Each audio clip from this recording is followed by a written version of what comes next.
All right, we're good to go. All right, we're on, Bill. Hi, Dan. How you doing this evening? Glad you had me here. Yes. You ever feel like you ever watch the news Yeah, and they're like, all right, off to I don't know, was it like when? Trisha Takanawa or something in Yeah. Family Guy, right? And they always sit there for like 3 seconds. Hi, Bill. Like, Yeah, do, 'cause do you think there's still that lag nowadays? Like, there can't be, it's an right? art. No, there is still there. You It's think? all about the production team. How long they've got, kind of like, uh, kind of the rhythm for. You know what I mean? You'd like cue it. You'd cue it off. You You know you what I you mean? can pull the mic a little closer Oh, to you. okay, yeah, I'm gonna pause. Yeah, yeah. You be gentle though. It's not. Yeah, this is a It's a very fine. It's a fine lady. it's a sturdy studio we have going here. Okay, cool. We Is that better?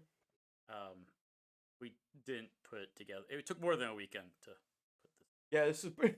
This offset here is a little. That's cool Yeah. though. But No, I love anyways, it. yeah.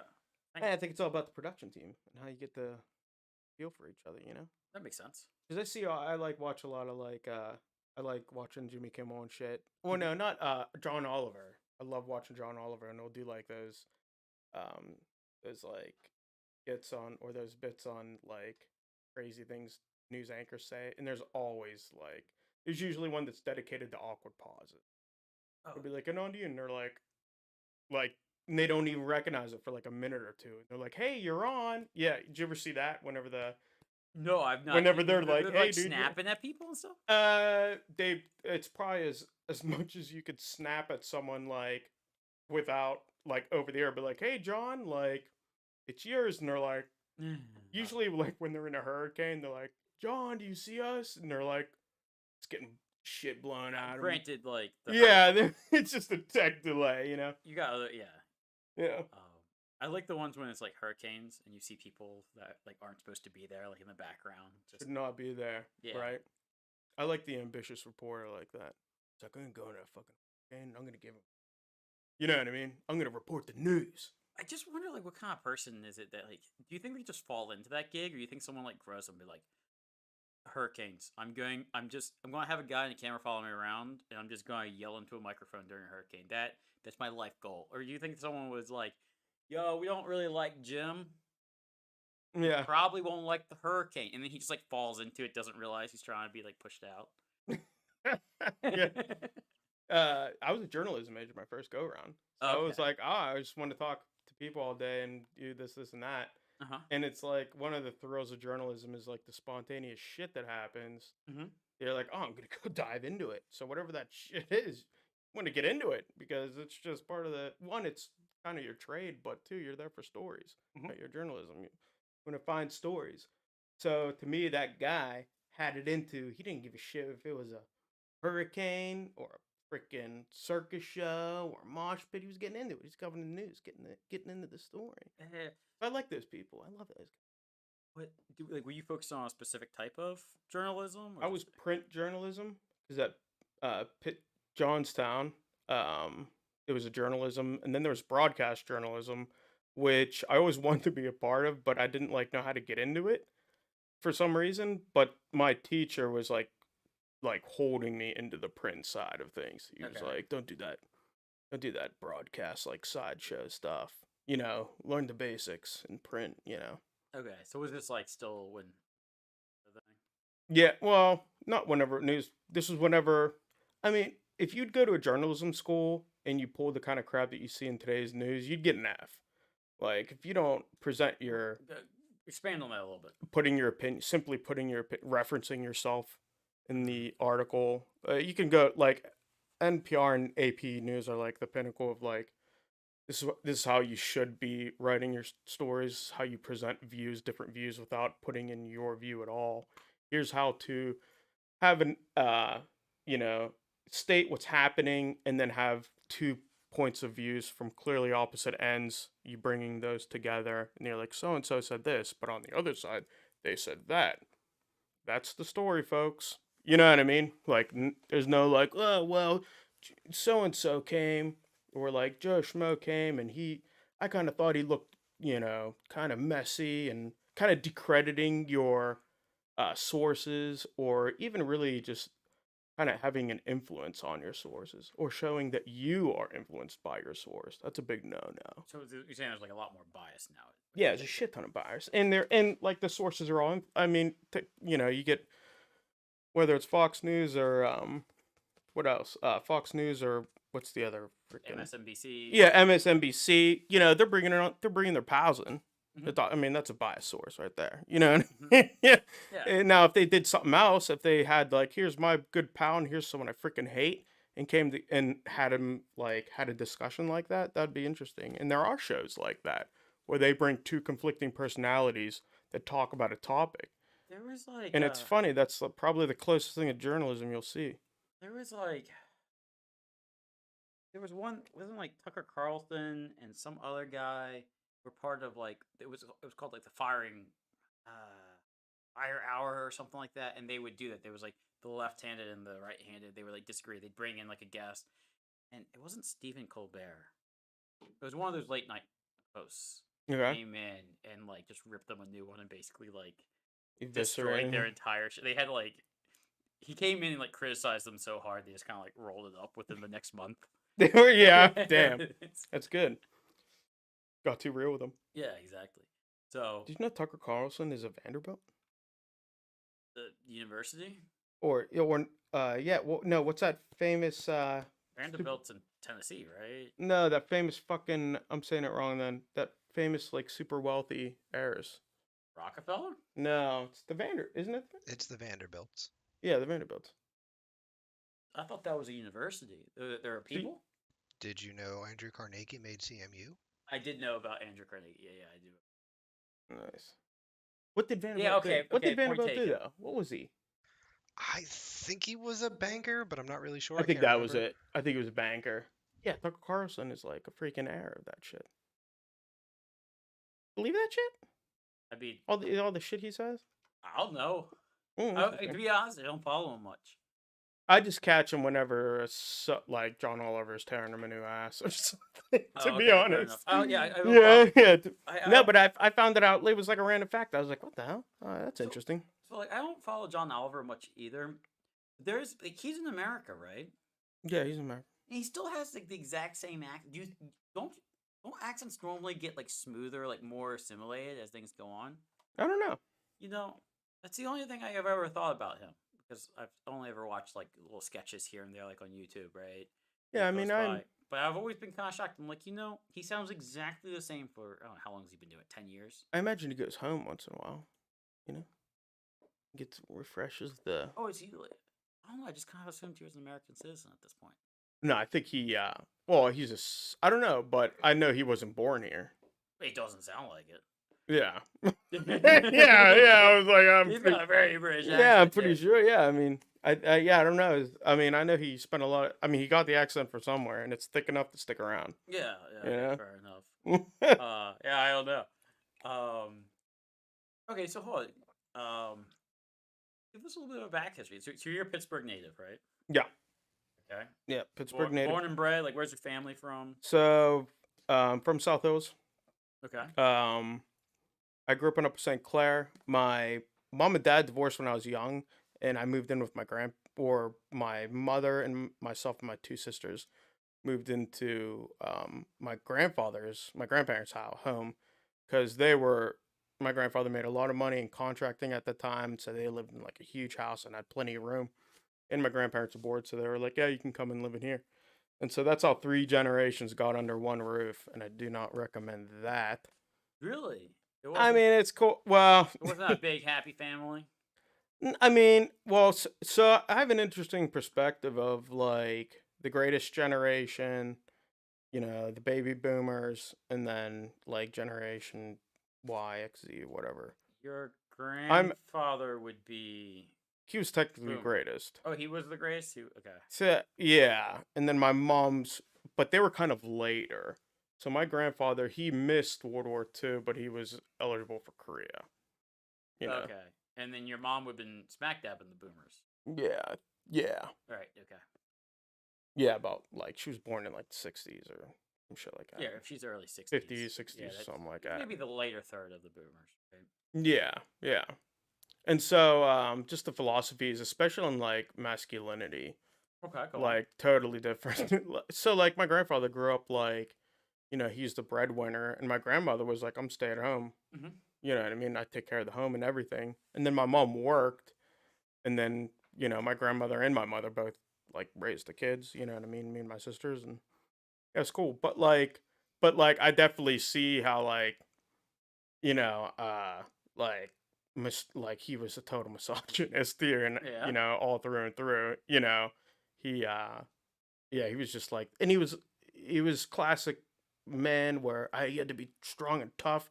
His bark had to be the loudest. A lot of people related him to like he kind of looked like Capone, heavier set, like rah, rah, rah, big fist, like hairy hands.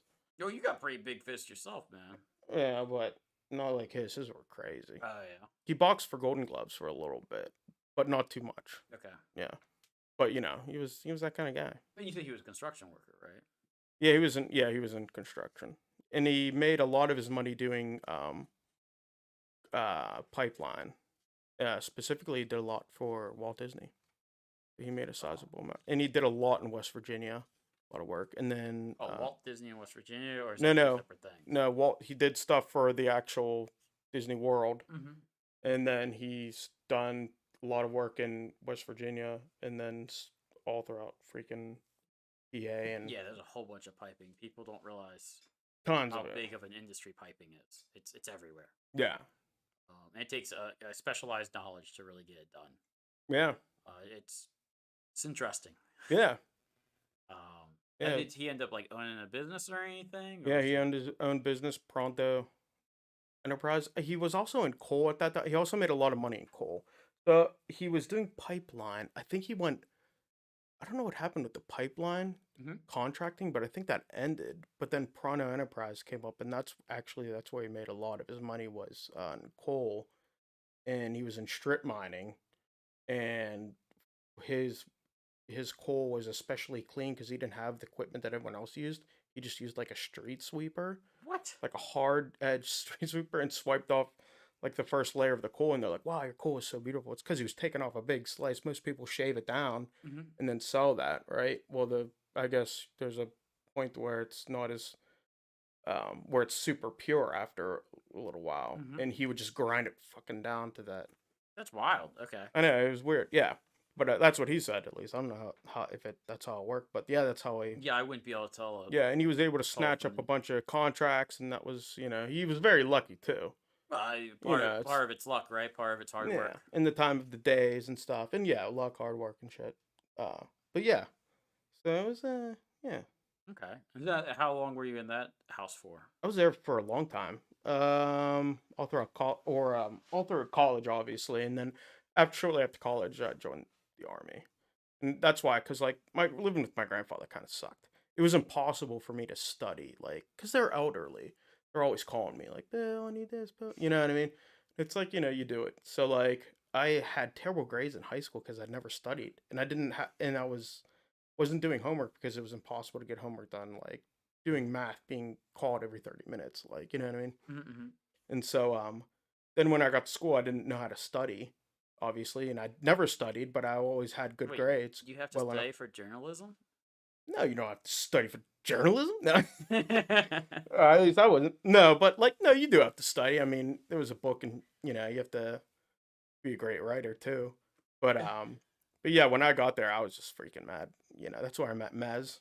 Mm-hmm. Yep, and Mez was wild back in the Mez old was days. wild. Yeah, so was I. Yeah, We both were very wild. yep. Here's a funny story. First time I talked to him, but we'll let him tell that story.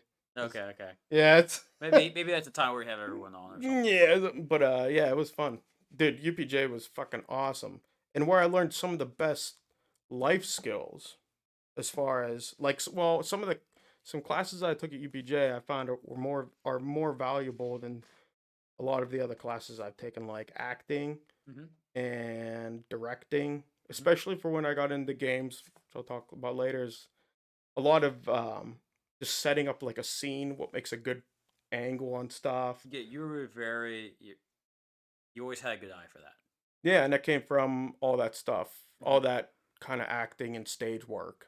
Um, and I always pushed like the creative stuff because all I wanted to do was get into the army. Because like I said, my grandfather was a pain in the ass with me. I was like his butler, dude, and so like I was like, and he didn't give me a lot of confidence or anything. He was like, Oh, "Oh, just be my really? butt." No, hell no, he did So not he give me. didn't build you up. He was Hell just. no, he was not a builder upper guy. He was a very like he kept everyone very suppressed. You know what I mean?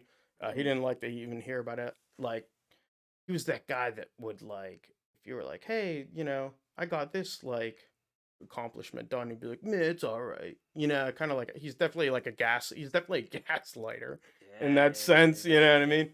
But I mean, he was a good, I mean, he raised me and stuff, but like he wasn't like boosting me up and shit. And so I was like, I just want to get out of this house, and I feel like the only thing I could do is strap on a helmet and like run. Okay. So that's what I did. And then I got in then I went to college, and I was like, holy shit, is being away from home fucking awesome? You know what I mean? I'm like, fuck the military. I'm partied for 4 years, got bad grades in journalism. Then I was like, oh crap, I have a journalism degree with bad grades. I need to join the army because I can't find a job. You know what I mean? But it was also because I wanted a sense of adventure too. I wanted to not be 50 years old Mhm. and be like, oh, I wonder what being in the military was like. Joe and I have talked about being in the military before and like what it would be like, and it would be kind of cool, like if Here, right? but If you joined after school for 2 years, you would have definitely been obviously deployed. Probably in yeah, one of the worst times too of the war. yeah, it was pretty. Yeah, that's part of the reason we It didn't was the do it. Wild West. And Now what'd you do for the army specifically, right? Yeah, I was so I got out of school and I had a journalism degree, and at that time it was the Wild West, so to say, over in Years? two theaters. It was 2007, 8. Oh wow, yeah, things Yeah. were So happening. yeah, so you can't so you could be a 2.8 journalism GP student and They, fucking lead soldiers. they need someone on the front line. Yeah. And yeah, and so like yeah, so I was like, all right, I'll join the reserves because I didn't want to be active. I just wanted a source of income quick and just to get out of my house, to be honest. Hmm. And so I was like, all right, I'm gonna go and join the reserve. So I found a reserve unit, and as an officer in active duty, you have to compete for your job if you're active duty How do you compete? at OCS. With You're compared to all your other peers, your physical okay. fitness, your tests, your rifle scores, your tactics, all kinds of shit. And and so but as a reservist, you just have to find the position you want to be in. And I just wanted to find a decent, not too far command around here to like be at. And so there was around here for a lieutenant at the time. It was a engineering corps and then a finance position. Hmm. And Hmm. I was like, oh, I'll do the engineering corps. Blah, shut up, cool. But they were like, we actually are looking for a legit engineer. Hmm. You know what I mean? I'm like, well, that's not me. And so I was like, what's the other one? Finance. So I took it. And it was cool. The theater to pay all the contractors and stuff. I was never deployed overseas. I was only deployed here local stateside. Hmm. Um, but I dealt with like payment, like big budget, um, the money that's used to like train troops and do training, organize a lot of logistical stuff I did, Hmm. like planning big exercises and shit like You that. ever buy like equipment or materials or anything like that? What do you mean buy it? Yeah, yeah, yeah, yeah. I don't Oh, know. buy Buy like supply? Like all the time. like Well, you ever buy a tank? no, no, no. Like that was in logistics with purchasing, and logistics would Okay, be in okay. there.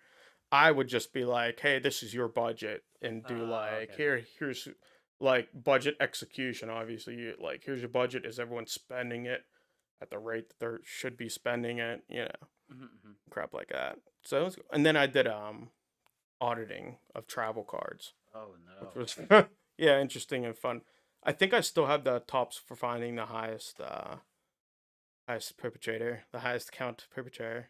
Oh But yeah. yeah, I can't. I'm not gonna talk about All right, that. wait. But they Yeah, exist, is what you're saying. I mean, people fuck up. Yeah. Soldiers are people, But yeah, That's fair. So you were in that for how long? That was 9 years, and I Oh, was you did that for active a while. and I was active for like 3 of it, which was a lot of active duty time actually. Ah, Yeah, but it wasn't overseas, so it wasn't hard. But okay. but yeah, it was a good thing. And so while I was doing that, that's when I was like, um, that was like on and off here and there, and so on and off in between years where I was like, oh crap, I can't find a job, and there was in another deployment for a year. One of the best things for me to do, and it was hard to find a job because no one wants to hire a reservist that's going to be gone 2 weeks out of the year. Imagine telling your employer, be like, hey, I'm going to be gone for 2 weeks out of the year. And it's not just 2 weeks out of the year, it's a couple weeks in front of that, a couple weeks in the back of that also, because there's training. You have to go Uh, to, you have to get like medically qualified for the big annual training that happens. You have to get medically qualified depending on what medical things you need to do. You got to take extra appointments. So it's like not 2 weekends a month, 2 weeks a year. It's more of like a month a year you're going to be gone. And then at least, I think reserves now do 3 days a month, a mhm. 3 day weekend of that shit. So, because the military was like, hey, United States Reserve is just as effective as active duty infantry as far as like the combat effectiveness. So they were like, well, the active duty costs a lot because they're on active duty versus the reserves. We don't have to pay them. We don't have to pay them for a fraction of the time. They're just as effective in combat. So they started leaning back the active duty and increasing the burden on the reserves. I didn't know that. Okay. Yeah, and so like finding a job was it's like, yeah, yeah, support the vets and get a tax cut, but you also lose them for a lot of time. And if you're a software engineer, you're like, hey, dude, I'm leaving the system for like freaking, 2 or 3 sprints. yeah, and that's not my vacation time. You know what I mean? I still Oh, need my vacation time. oh, they don't count that as vacation. Fuck, I hope not. That'd be shit. That no, they can't. Yeah, that's a like the company has to let you go without a. You know what I mean? They have to, and they have to hold their job too. Like you have to have that job for them too. Oh, and Oh, dude, hey, guess what? I just got deployed. I'm gonna be gone for two. It's like a year and a half, a deployment, because you're like the deployment starts when you're in the theater, so that's when the 1 year starts. hmm. There's like 2 months to 2 3 months prep to get your ass in theater, and then you gotta come back. So like, dude, you're losing your employer for like a year and a half. Like sometimes, especially during those times when it was like, because they increased the burden on the reserves, it was like almost once every 3 years you'd get like deployed. Oh, Some units were like once every other year. There was reservists were like, dude, like I can't hold a job because like you're pulling me off each yeah, you time. keep pulling me off. And my Yeah, employer is kind of like, what the at that yeah. point, you're almost active military, anyways. If you Yeah. do that often. I felt like I was active. That's why, because I was so that's why so I felt like I was active and I was doing all this stuff. And so I was like, I can't get a job. I got to go back to school for something. Hmm. I'm like, fuck business. So then I talked to my buddy who was in computer science, and they were like, they were always like, oh man, like they always had great jobs, and like they were buy a house pretty quickly, and they were talking about how good it is and stuff. So I was like, is it too late to get into something like that? And they were like, fuck no. And so I just jumped, the rest was history, jumped right into it Yeah, you did. I and remember. got like totally obsessed. Like it became my canvas. It still is. I love it. You know what I mean? Um, yeah, I just submerged myself into that shit. The rest was history. Um, how old were you when you did, like made the shift to coding? Oh, I like. I've always programmed. I was a big mod. I was really into modding games and cheating games Cheating like games. that. And yeah, Were you one of those like RuneScape scripters or something? no, just like modding. Like I like to mod Command and Conquer. Okay. I did some of. I was shitty modding, but like there were all kinds of games that I've modded throughout the years. I did a lot of stuff for Fallout 2, specifically for hacking to make the game for me playable. You know what I mean? Well, wasn't it playable for you? It was so hard. You could like walk up to a guy. So I was like, oh, I want to be like a sneaky kind of like gunslinger, and it's and you can't aim at all when you start. Like even if you pump it up, so you could be like right here and just like miss, and you're not strong because you put all of your points into like dexterity and shit, Okay. and then you just get murdered. And I just sucked at it. Nowadays, I actually want to play it again to just play it pure because I'm just a better like old school Yeah, like how many RPG. things were actually impossible when you were a kid, and how many things Really? were just because you were a kid? Yeah, right. Yeah, but I was still young with fall. I was like high school-ish, but still, I wasn't like super into it. You know? You ever play Sega? Yeah. Fuck yeah. Remember that frog game? Which one? It's like one where you like you could be like two frogs, like you could like it was like Battletoads? Battletoads. Battletoads. That was not Sega exclusive. It wasn't. No, it's a big title. It's on On there. Game Gear, Nintendo, Yeah. Sega, yeah. Started off as an arcade, I think. Remember at one point you'd get to like the spot where you have to like jump on some sort of ski thing, like it was like a Oh, dude, vehicle. yeah. That was impossible. It was fucking possible, dude. It was Yeah, impossible. It was actually possible. And then it was actually impossible. and, Yes. and I was like, all right, how bad is this, right? And then I watched somebody who like ran it like on YouTube. You just have to memorize what it It's is. it's a pattern memorized. Yeah, it's a pattern memorized, and it's not an easy pattern. Yeah, Yeah, I was and it's like, timing. Yeah, the serious timing. It's like up, down, up, down, up, down, up, down, up. yeah, You know. yeah, it's Yeah, it sucked. yeah. I remember getting stuck on that level. I actually beat that game as a kid. Holy shit, hardcore. I don't believe You never do. You never do. What's the other one? There was also one that was like on the Nintendo that was like it had like a stone devil on the cartridge. And it was like a little piece of red that came out, and it was like it was like this story thing where like you would go and there'd be like a picture and it would tell you stuff and you'd have to like make choices. And it was like a Okay. horror version of it. And I Interesting. couldn't ever figure it out. I was too scared to read it. That's hilarious. But yeah, I don't know. So those were like the impossible ones. But yeah, okay. So hold on, you said you were how? So you've So always been whenever I- scripting since you were a kid. Yeah, but I really didn't do it. I don't even know how old I was, man. I was like 27 or 26, dude. Even close to 30. I wouldn't be surprised if I was 30 when I started doing it. Probably like 2014. So it was really a complete Nah, career shift for 2000. you.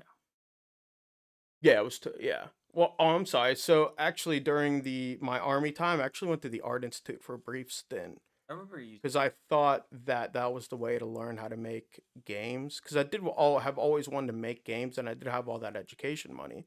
So I was like, I'm just gonna try to try to make games. You know what I mean? And I did it for 3 quarters. They do a quarterly gig, and I did it for 3 quarters. And I was like, you know what? I don't see too much future in this. The prospects of this aren't very good. I learned what I wanted to learn, but I also needed a new career path. So I think I can kill two birds with one stone. Leave this place, go to Pitt, learn programming, and then I'd be really great at making games because I could program it. And I have some art. I wasn't good enough to like get a job in art. There's plenty of work in art, but you have to be really, really good at it. And I Gotta didn't. put a lot of time. Yeah, you got to put a lot of time. And to put in a lot of time, you have to have the will to put in the time, which passion is that will. So I didn't have that passion for that, but I was obsessed with gameplay, specifically the design Mhm. of stuff, and that's what brought me.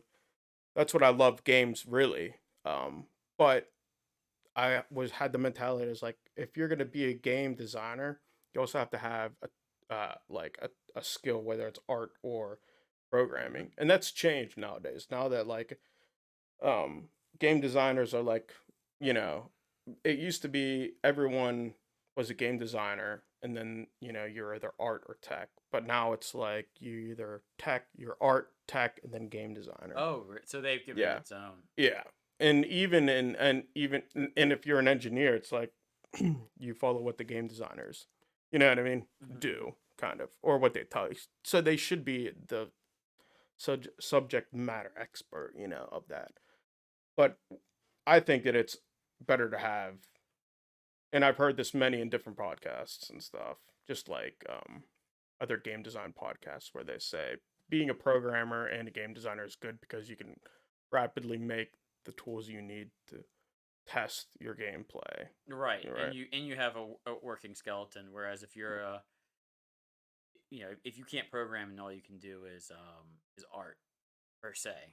Um, Or if you're just a designer, you have to you if you're just a designer, you need to be really good at paper prototyping. You need to mhm, find some way to play through what you're trying to yeah, like make. get it out from the brain and onto something that Yeah, and you is just actually have to existing. play it. You have to iterate on that. And how you iterate it?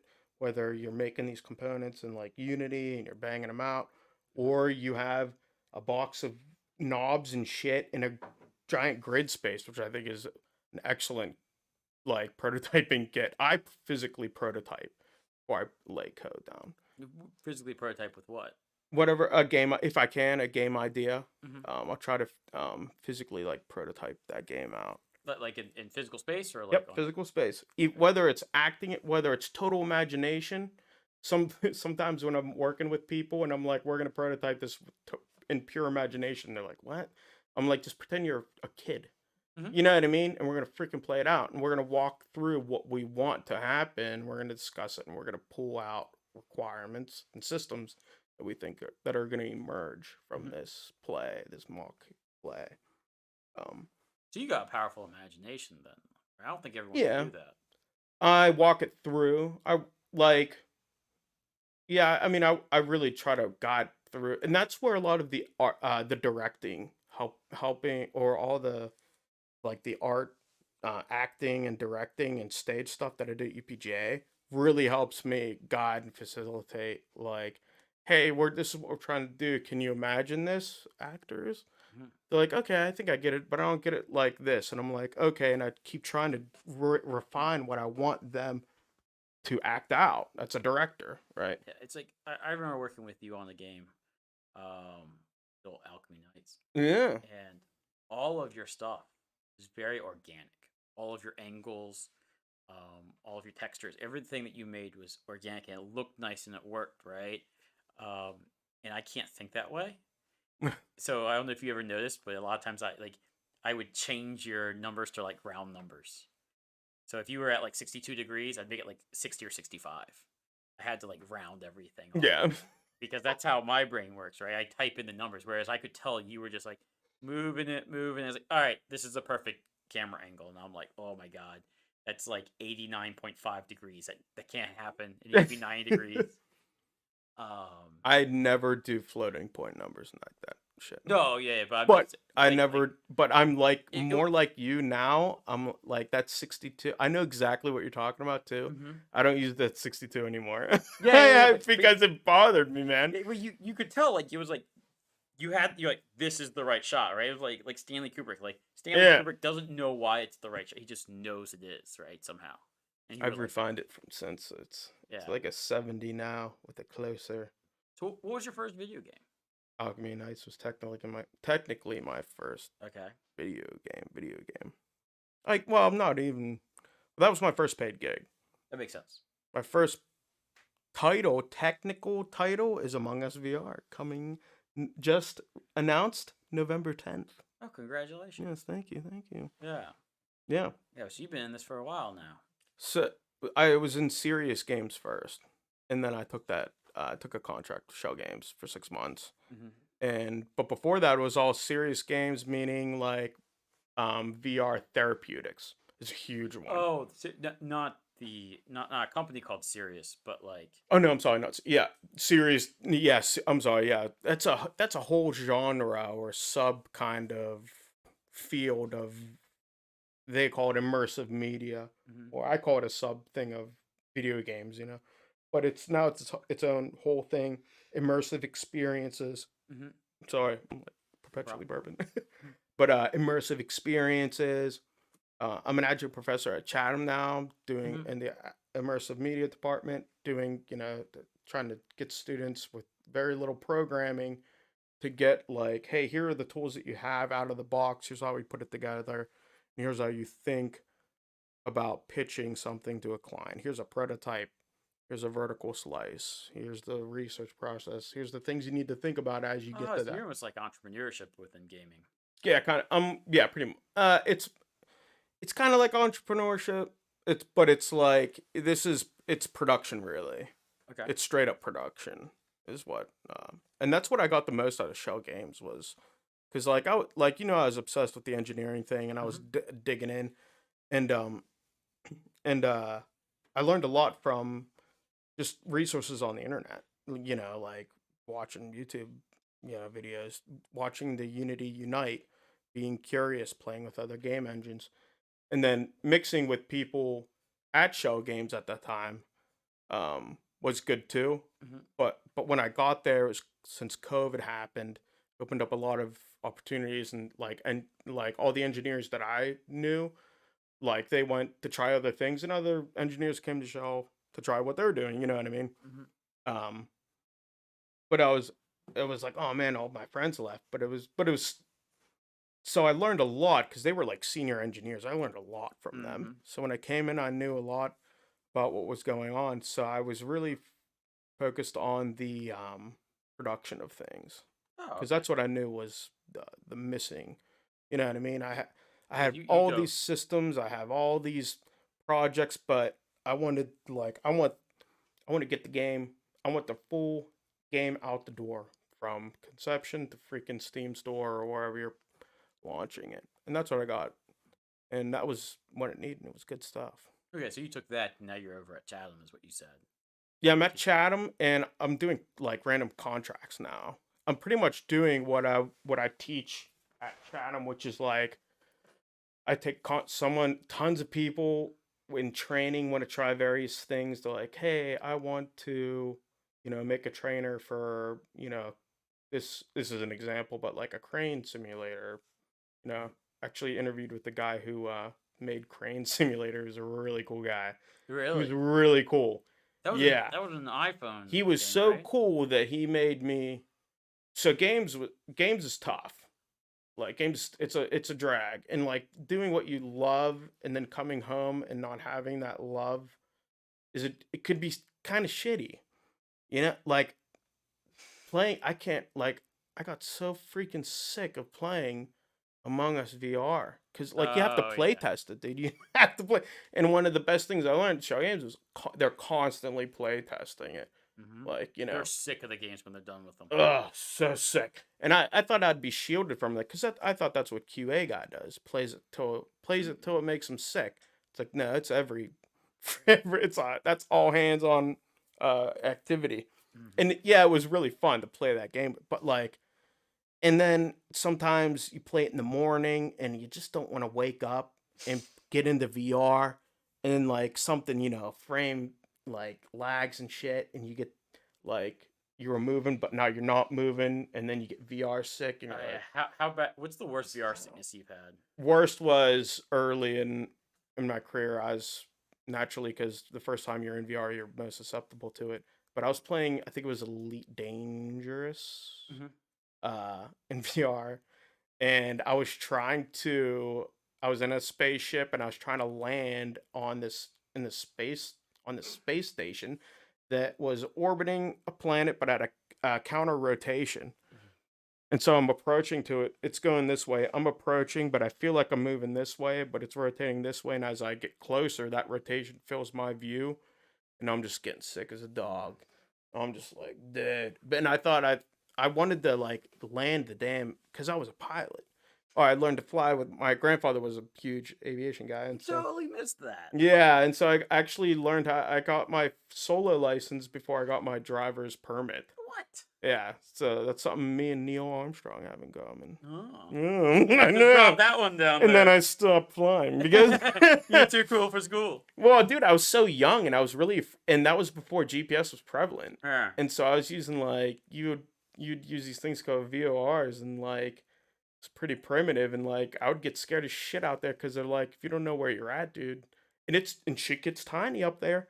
Like the airport fucking like whenever you're up behind it, the airport's gone. I don't know where it's at. You know what I mean? You've been flying an hour this way and you fly fucking back, and oh, guess what? The wind blew you off, so you're not quite where you're at the same time you were leaving. So you're doing all this fucking math, and you're like, fuck, I can't find the fucking airport.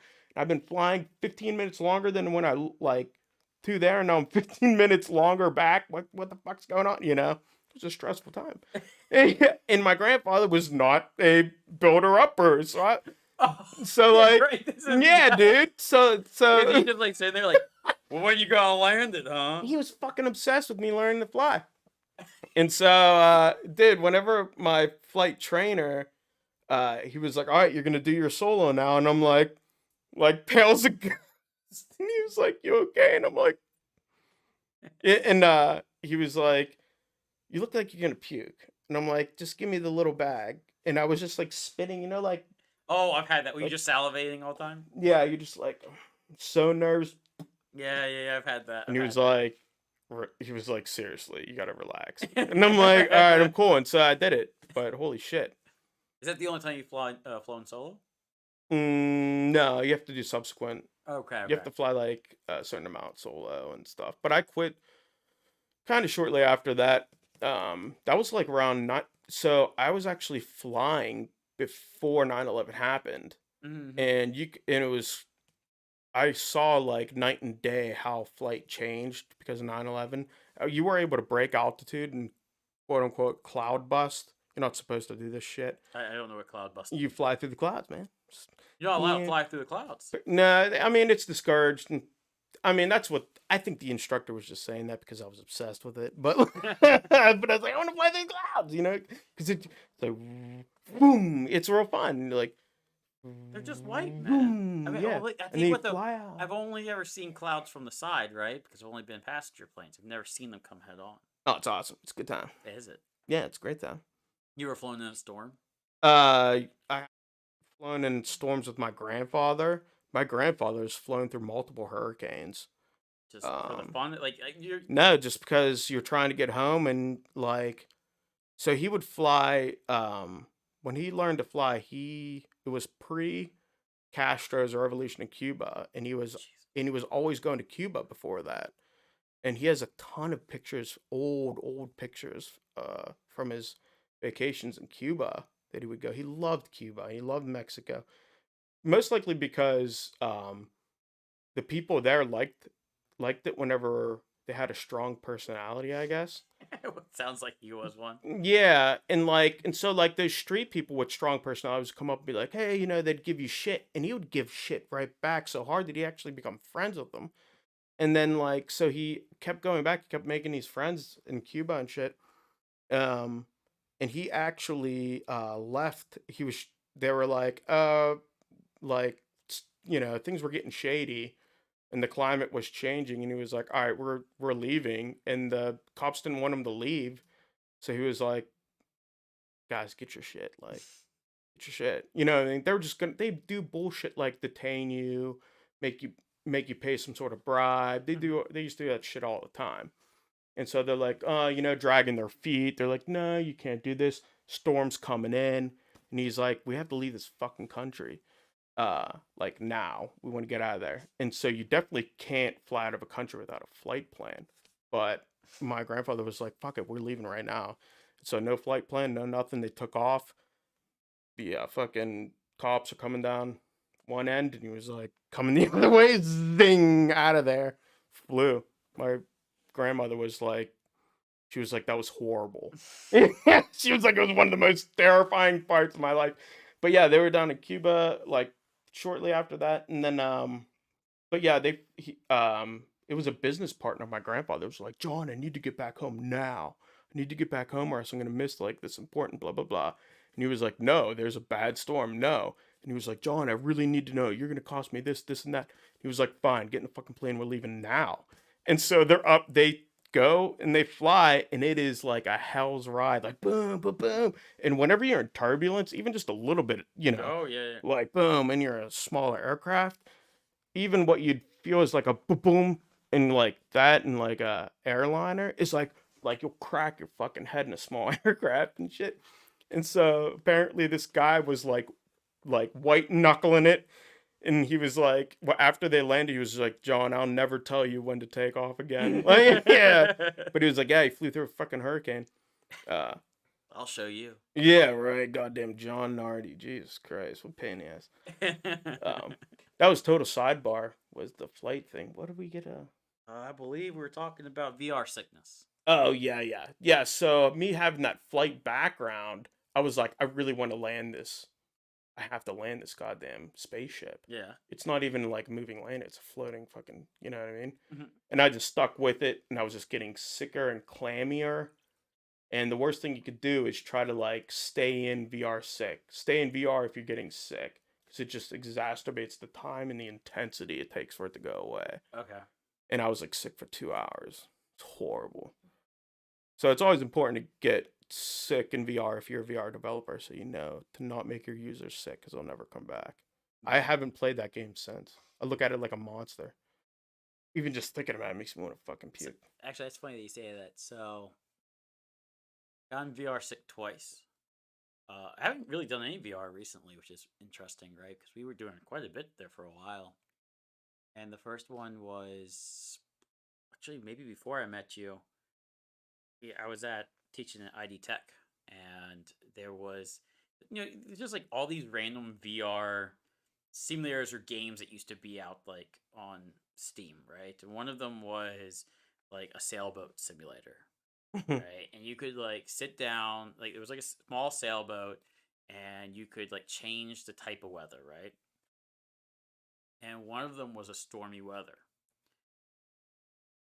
Well, all of a sudden they start to bring these waves in, And they move you up. and they would move you, right?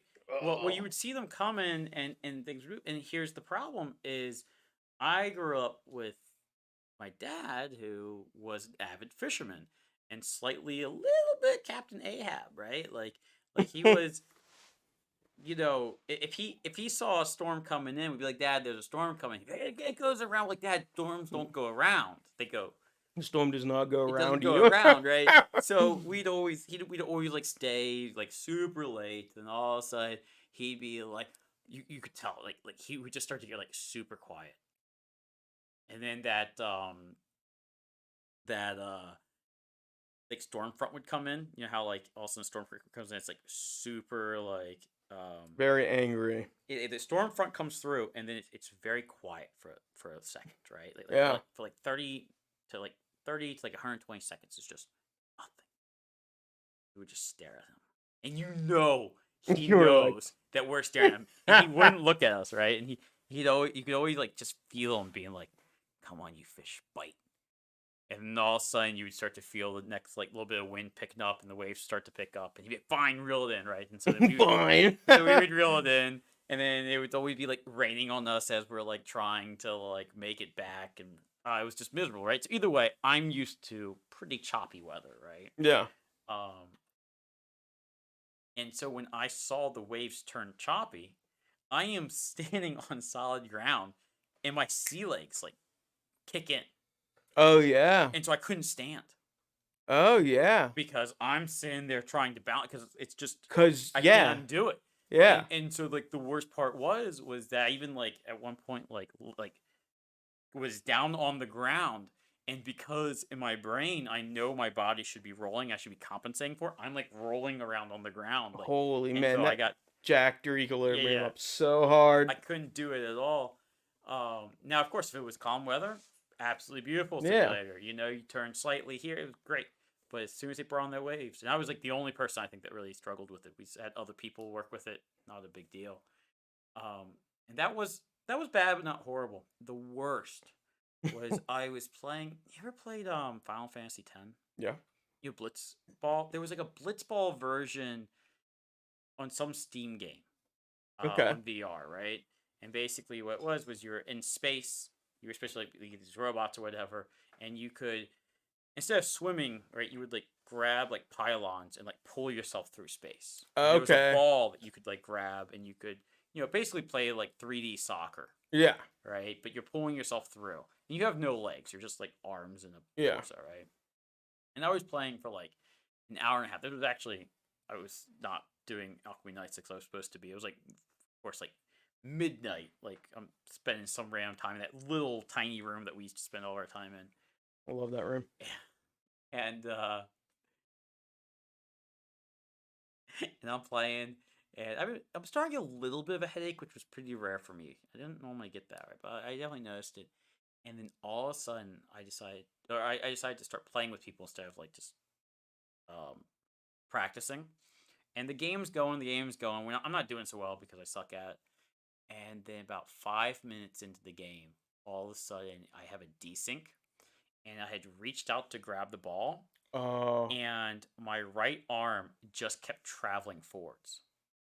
And I'd been playing it for like an hour and a half, so I was convinced that these robot arms were my arms. And when it went away, my brain thought my arm went away, and instant gut wrench. I almost puked all over that floor. Um, yeah, I mean, you just feel everything turn. It took me about an hour. It took me like an hour. It's a to- terrible, terrible I feeling. mean, just sweating. I sweated for about at least 5 or 10 minutes, just sitting there, just breathing real hard. I mean, like you'd have thought. I don't know. Like I've never had such a visceral reaction to it. Yeah. Yeah. I get sick with like a lot of people have used that climbing as a movement mechanic because some I've seen people that. think it kind of mitigates sickness, and it does for some. But man, if for me it didn't work. Like Oh, really? I didn't. Just climbing up any elevation change for me is a like I sense it immediately. Interesting. Elevation change. I could go on a perfect plane, Mhm. but elevation, forget it, dude. I'm sick city, dude. Now, how about frame rate? Does frame rate really kill you? Yeah, that'll kill me if it gets too low for sure. Okay. Yeah, as it does naturally, most Yeah. people. Yeah, most people it does. I know. Yeah. I know you have people. I know people at Shell were talking about how they have certain people that they know can handle really low frame rates. Tyler, Yeah, and so the they'll best employee there. really. Oh man, he's so good. He's the best artist, game designer I've ever freaking worked with in both of those departments. He's killer. He's so good. And just can handle frame rates too. And can abuse himself in VR and be totally. He plays all. What's funny is he plays all the crazy shit where it's on like Oculus Side Quest that like can't pass like the Oculus Store because it's either just too nauseating Okay. or like for whatever, or like a frame rates don't keep up as well. But he has some of the best. He would be awesome to interview. He has some of the best freaking stories of just VR play and just multiplayer gameplay. He plays weird games where like the social interactions are very strange. Okay. Like he was telling me about there's a multiplayer game where you're dinosaurs, and to join the server, someone has to lay an egg for you to hatch out of. Like it's fucking awesome. You know what I mean? That's immersive shit. It's immersion. You know what I mean? There's a 2D game like on like the web browser that's just like that, where you, I you love play that. you play. It's a super hard game. I'm trying to think what it's called, but it's like everything's like hand drawn. All the animations, everything's hand drawn, and you have to like sign up to be born, and then You have to sign up to be you have to born. sign up to be born, and then you're there has to be a woman who like births you, right? And then the worst part is I forget what it is, like she just yeah. So she ends up, I forget if she has to be with a guy or if it's just like she just randomly at a certain age starts having kids, right? So you sign up and like she just has a kid, right? And the problem is that sometimes the mothers have more kids than they want to take care of. So sometimes you get born and whoever's playing the mother just leaves you. It's like This the is worst thing sad. ever. So then you It's have, the worst thing ever, huh? oh yeah, you'll I like hate being abandoned by my mom yeah, you'll have like at birth. you'll have like 3 lives in a row where like your mother just abandons you, and all of a sudden you'll be born into like this weird like. And most of the time you're born into like these little huts, right, or these little civilizations where barely anything's working. There's like 2 guys who are out there trying to make enough to do everything. The woman is like freaking out trying to feed 5 babies because the other woman died from. I a bear gotta attack. play this game. Yeah, I have to play this game. and so then you're trying to like be born, you're trying to like make it while your mother is freaking out trying to take care of everyone, and What do you do as a baby? Are you born? you You're just like, cry. You watch for like can you walk and grab things at all? once you hit a certain age. And I think I Seems think have to fucking sit there and click wine. yeah. Oh my Yeah, lord, yeah, it's that's immersive. yeah. That's Nah, that you don't need VR for that kind of shit. And every once in a while you get born into like a city. So Oh, some thank God. people have like made it work out, right? And so you'll be like born into where there's like a whole bunch of people. There's like certain mothers who are like just there, just take care of kids. Like that's their entire life is taking care of kids, right? Yeah. And then you have like people out there who are like out hunting and stuff, and then you actually have buildings and people like making bread. Like I remember the first time I was born into a city where they were making bread, and I was like, Yes. I could live for another 5 minutes. Yeah, I can live for another. I think I'm gonna make it to 5 years old now. This is gonna be awesome. Yeah. Dude, I gotta know that game. You have to remember. Yeah, that game. I wish I could remember what that's. I will find it out. You Like, need to find that game, yeah, dude. That it's game an sounds amazing. fucking Yeah, awesome. it's all again. It all looks like. Honestly, I would say it looks like a fifth grader drew it, but like a fifth grader with talent, not me drawing, right? Right. It's very cool. It looks like it almost looks like it's paper, like it's almost kind of not quite like South Park, but more like Oh. you know how like South Park kind of looks like it's it's been made out of construction paper. It's more like somebody took like printer paper and then like drew with like a pencil and like Cut it out. Made it happen. yeah, and with colored pencils, like the color palette is like colored pencil Ah. colors. It's really interesting. Dude. Oh man, I gotta see. Yeah, I definitely gotta see so it's super immersive. that. Yeah. So I want to ask you though, why is not everyone using VR right now? Like I figured by now, right? Like everything would be VR. So I think it's so the fidelity isn't there quite yet, What do you mean by fidelity? or the graphic, like, I'd say it's not as sharp or clear as it could be or it should be for people to always want to go in there. Okay. Um, I watching movies in VR Mhm. is awesome. Watching like browsing the internet in VR is fucking awesome because you have a massive screen in front of you, but it's just like the content. But I watched a movie in VR and it was really enjoyable. And so I just don't think people necessarily know what they can do in it, and so I find it's fun to watch, but it's only just you in that VR sense, right? A Mhm. TV is like a community thing. Like you go in the house, you turn it on, you have it, you can talk with other people. In VR, it shuts you out from a lot of that.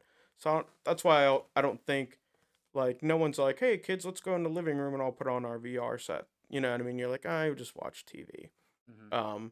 And as far as like everyone having like a VR headset, I know a lot of like VR consoles, the Oculus Quest is selling, but a lot of people play it and then they kind of like get bored with it. And I think it's just because the kind of games that cater to VR are kind of like they are an experience, but they're you can't build worlds in VR like you can build worlds in like video games. The world in VR is more difficult because you can't traverse it all.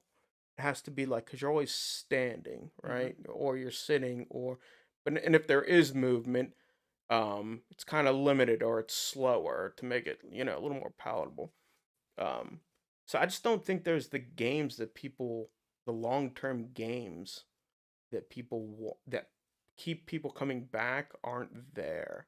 Like I Expect You to Die is an excellent game, Mhm. but once you play through all the puzzles, there's I don't know if the game's really great at having different ways to solve the puzzle, but there isn't an infinite way. Mhm. And there are very defined things that you have to do throughout that process. So like once you play, it's kind of done. So replayability of VR tends to I be think low. replayability is a big thing. I don't play a lot of VR because I'm developing it all the time. Mm. So I wouldn't, you know what I mean? Yeah, you want to do something Yeah. else. But Tyler actually does a lot of it. And he's actually way more attuned to it. But VR chat's been pretty big. VR chat. Yeah, VR chat's pretty cool.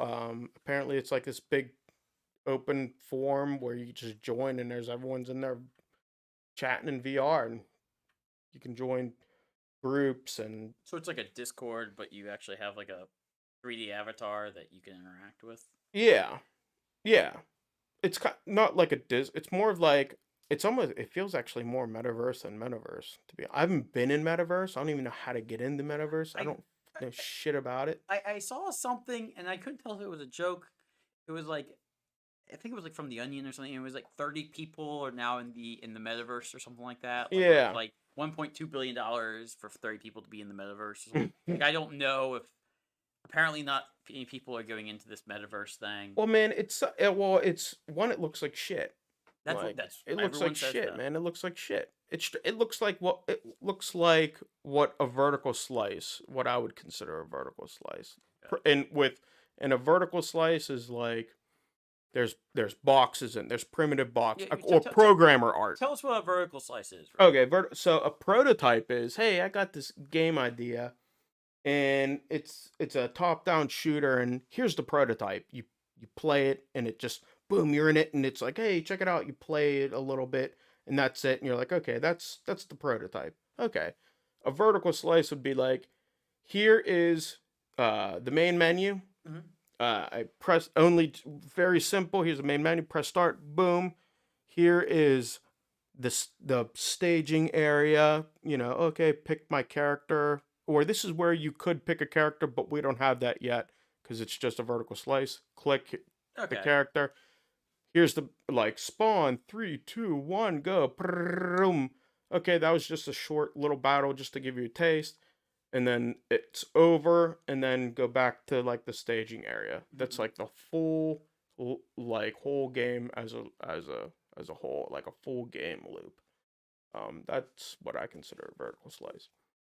Okay. So it's And then from there, that everything's kind of like not set in stone, but the whole everything, all the big systems that you and functionality that you need to have the game work are there. And now it's all about expanding. So like you have the vertical slice of all the systems. Now it's time to pull those, expand them.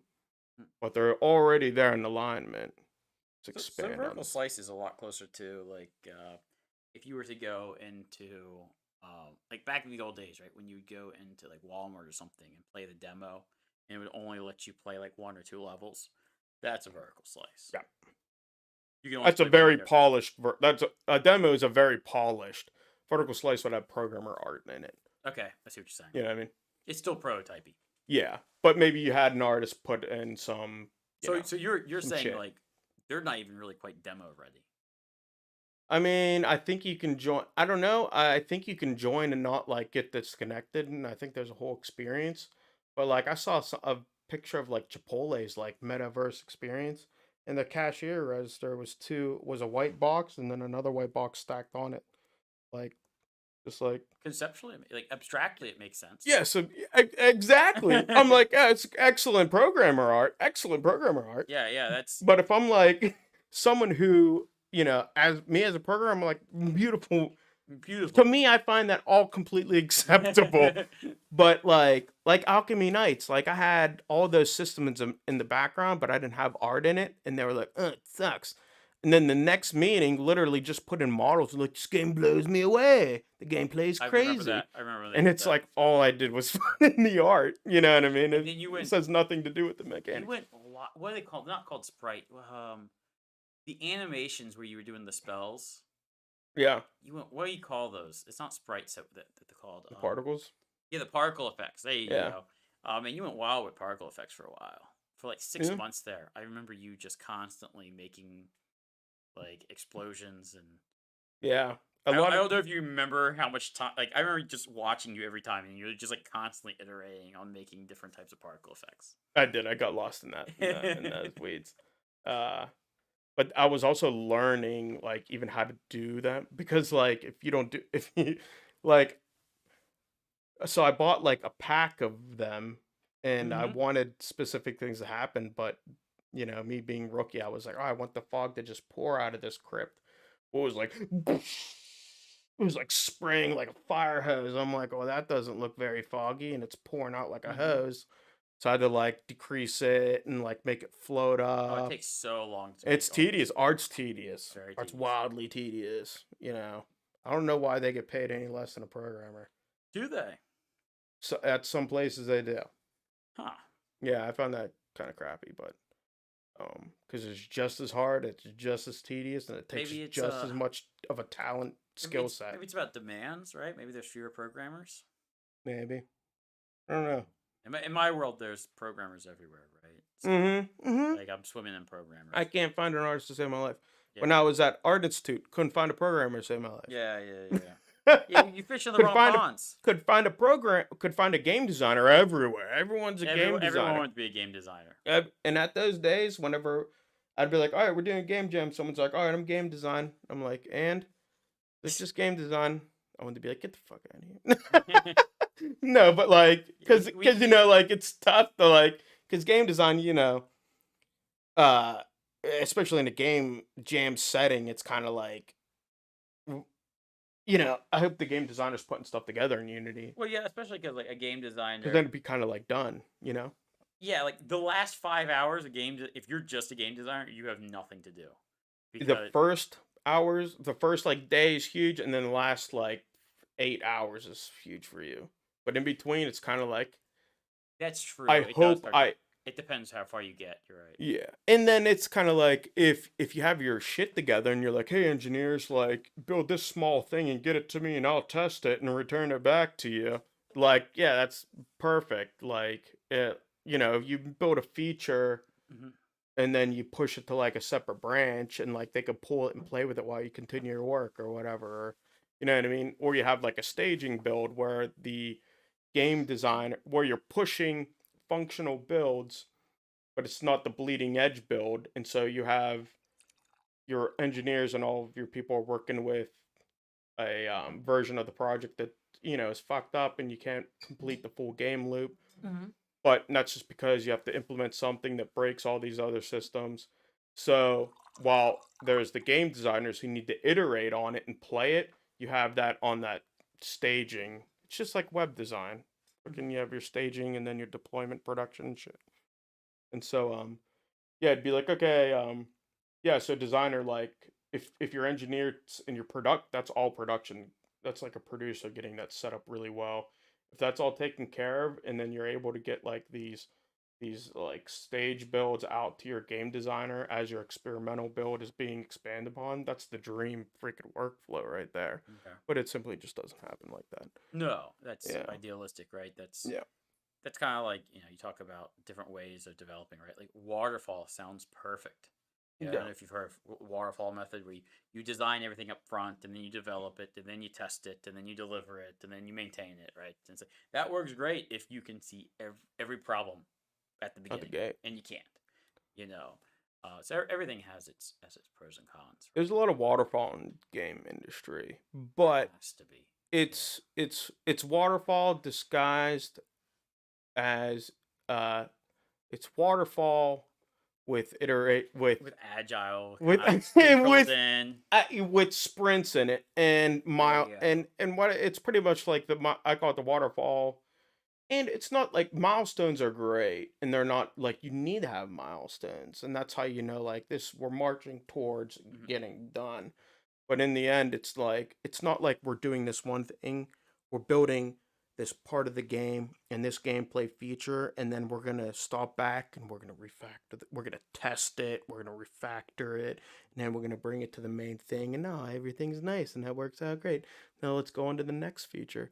Now it's like, all right, in 2 weeks we got this shit, and like, does it work? You know, or if you're behind, you're like, I don't know, this next week we got milestone 2 and it's a big milestone, you know what I mean?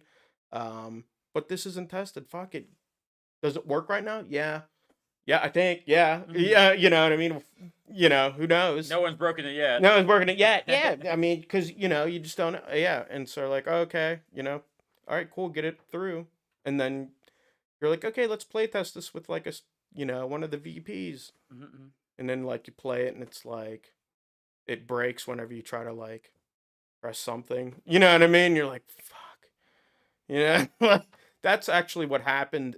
Multiple times, and then we're like, all right, we're setting up this staging production kind of separate builds thing, because we had people that were constantly trying to evaluate this, but it's like, hey, we're working on this system that right now it's breaking this thing, so if people try to play it, you know, it could break on here. you know. And at first we are like, oh, don't worry, they probably won't do that. Well, guess what? They did it, and it would crash the game. It's like, all right, we need to peel that back, put out a working build, deploy that so those VPs can play it, Hmm. and then get your changes and continue to work on them while they play on the separate build. It was kind of crazy. But hey, man, game development is fucking crazy. You move super fast in game It's development. ridiculous. That fits your style of development in the first place. You were never a guy who liked to take it too No slow. way. I mean, I kind of like so at yeah. So with games and like game jams at that time, yeah, I was like that. But now, like with the bigger the project is, like please slow down. If it's big, just let's just all think about it. So Let's just all think about it for a just minute. design it properly.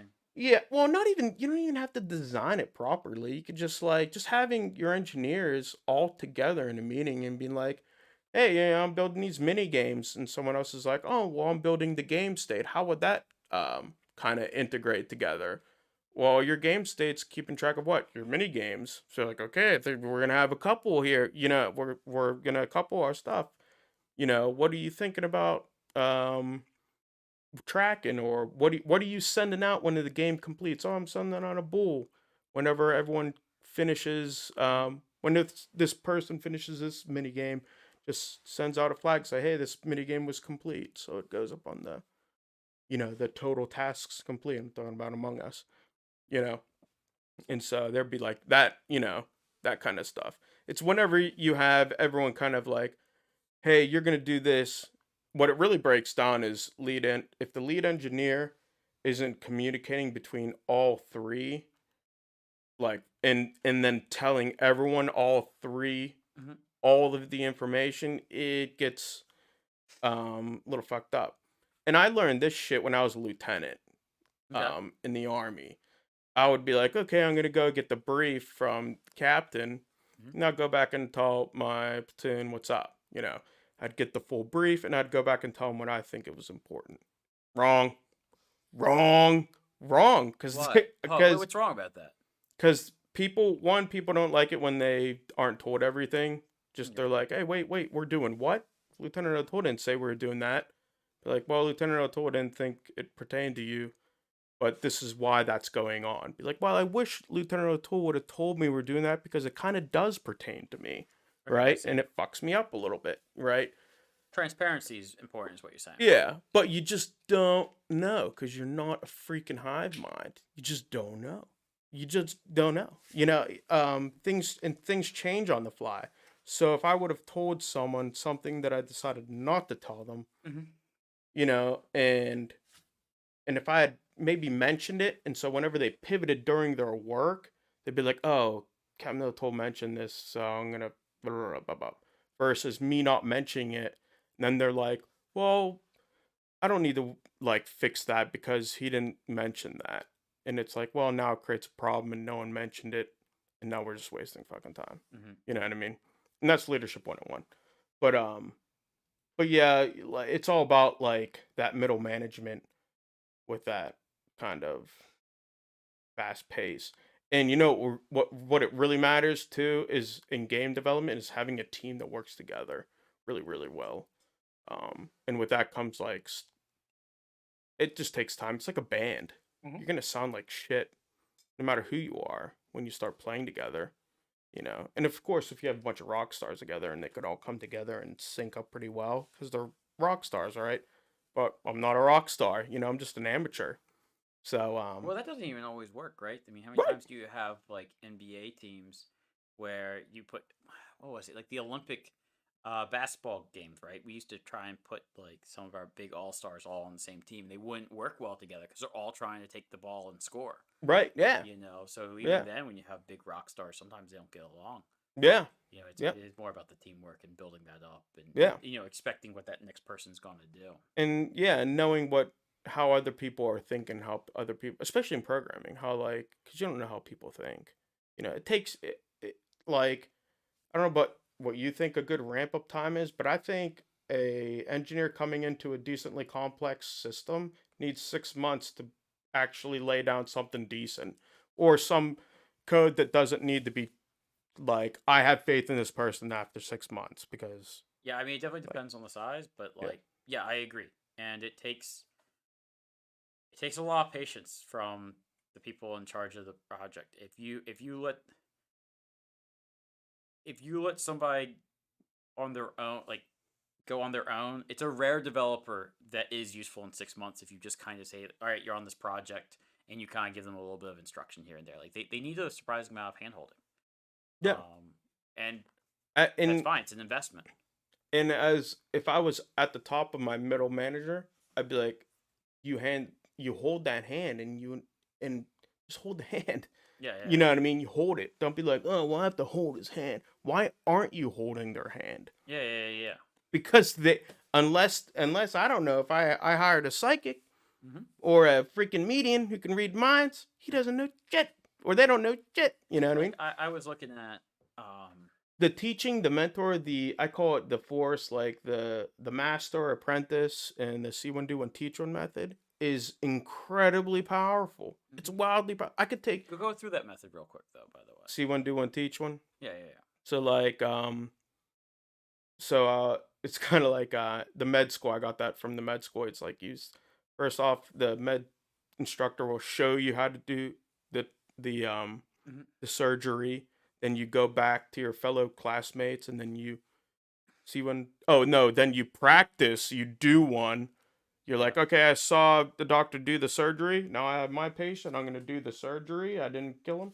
Now I'm gonna teach what I just did to mm-hmm. my students, and then they'll do it. And if they kill them, then I clearly did not explain it right, and so I might be getting something wrong, right? That's kind of like the logic of the check. Yeah, I But agree. there's that repetitive learning that's like, you're looking at it, you don't understand it, you're doing it, you're practicing, spending more time with it, and then you're teaching it, you're spending time with it yet again. Not Yeah, like I'm studying it and I'm regurgitating.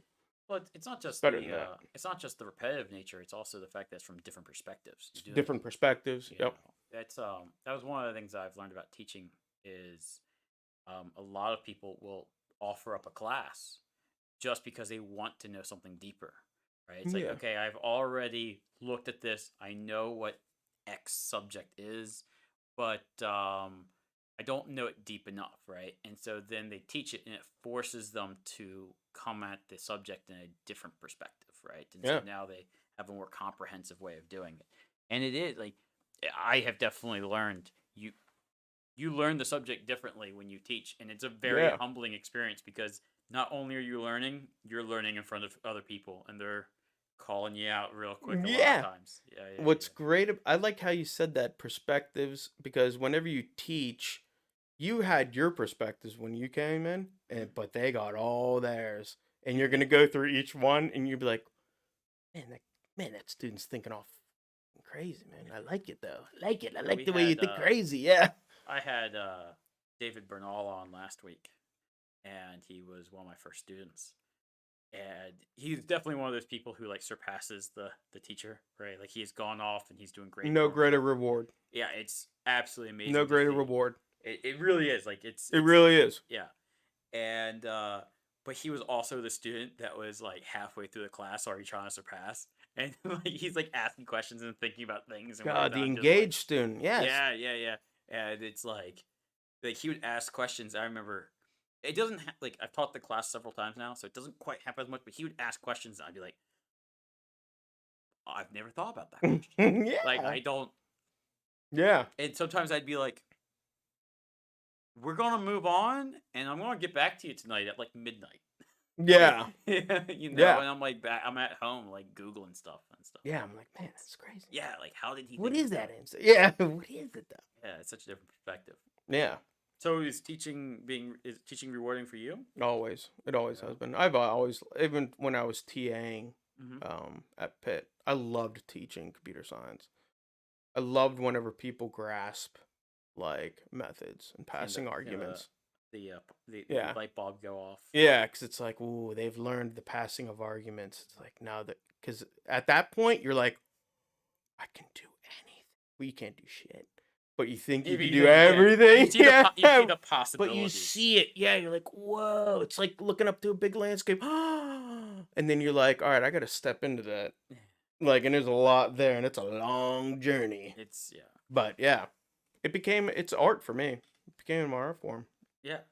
Yeah, I remember us constantly when I was working with you, we would like take different turns like teaching each other what we knew. Like I remember it was constantly like Yeah. like you'd be up at the whiteboard, then I'd switch and be like, "Hey, have you thought about that?" And it was a lot of fun. So what's been your favorite thing that you've created? The favorite thing? How like Mm, what game or what feature like still kind of gets you tickled? So my favorite game development moment was whenever I won. Well, I don't say when I won, but when I got Judge's Choice at Global Game Jam. Mhm. And what was magic about that, Which- like I which- s- wait, for which game? this was beating up on the Joneses, the smash and grab like Black Friday game. I you told me about that one. I haven't seen that one actually. Oh, you gotta play it. The game is fun, and so I find that game I'm so proud of that because I I knew these guys around from other game jams, and they had produced like cool games and game jams, and it was the game jam the year before, and I was like, dude, I want to work with that team. Mhm. Because they're just like since like the cool cats, you know what I mean? They kind of got the same. I was hanging out with them and talking with them. So next year, I was like, hey, let's do a game jam team thing, you know, for Global Game Jam. They're like, all right.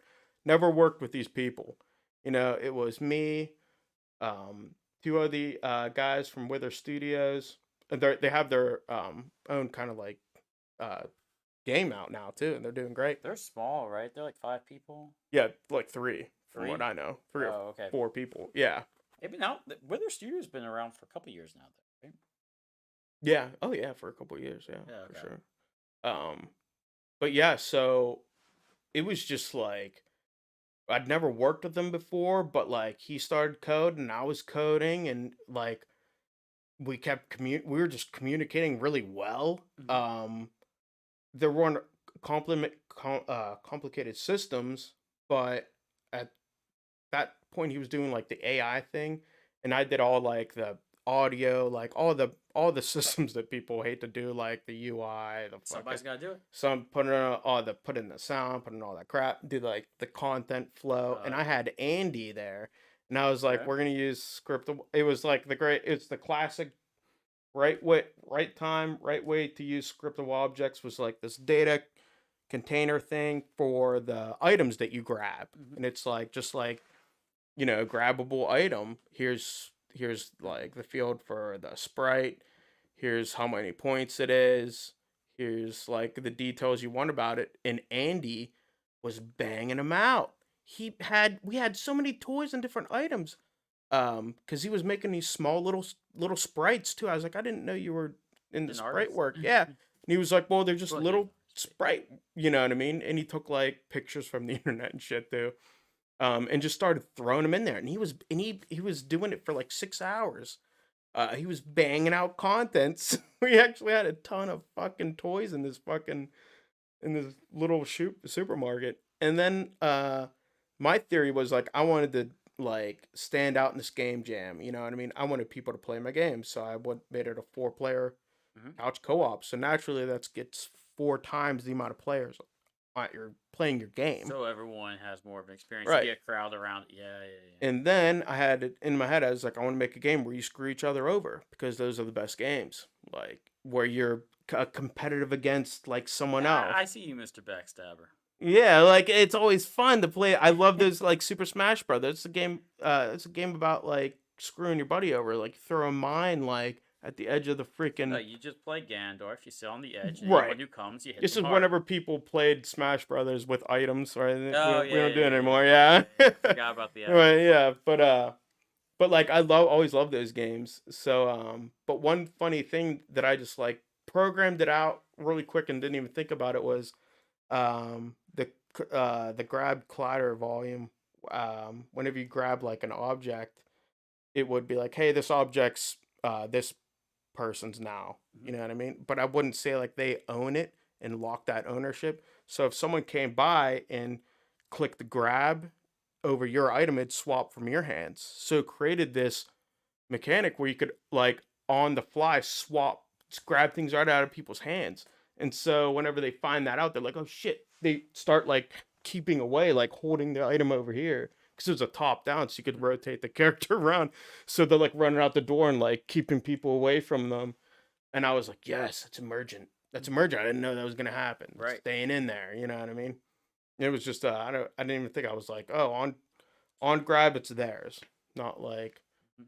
you know, I didn't think about it too much. Some people were like, well, what happens if someone else grabs it? Like, it's So like, should you lock the owner? be No, be fuck be, it. be personally adversarial. Yeah, Yeah, yeah. yeah, yeah. Yeah, it was a good time. Now, how about like so you've got a young daughter now, right? Yeah. Does that change how you develop games?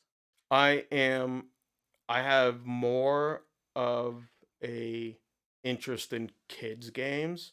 Mhm. I have more of a I've always respected kid games because they're simple games. They have to be simple.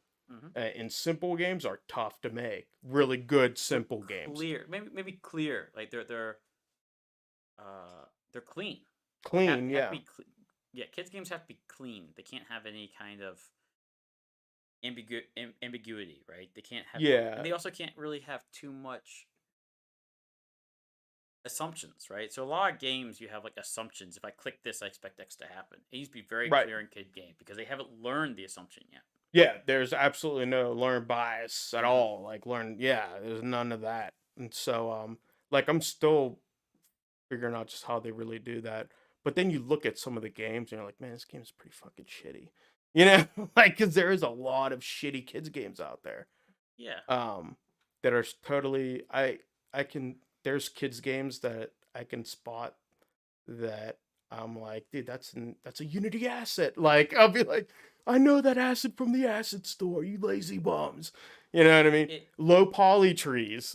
Like the same low poly tree that looks slightly like Dr. Seuss that we used in Alchemy Nights, dude. I know the one that we switched out. We could have used to use the pine tree low poly tree. Do you remember when we started off with the pine tree low poly tree? I think that's when we started, and then we switched to one that was more like cloud looking. I Is had that the one that you're variety. talking about? I Yeah, had a variety because and then we got a it was variety.